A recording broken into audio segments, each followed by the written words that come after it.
Alam mo ba na hindi lang katawan ang pinapalakas ng paglalaro ng mga pusa, pati ang kanilang isipan?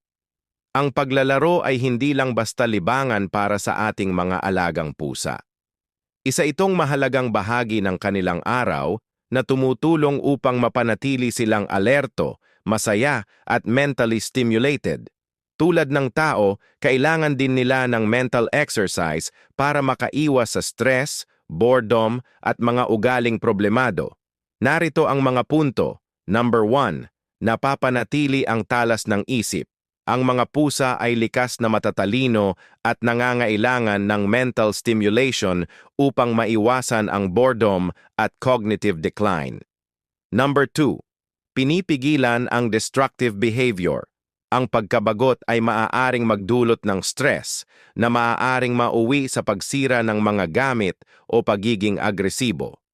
Number 3. Tumutulong sa pagkatuto.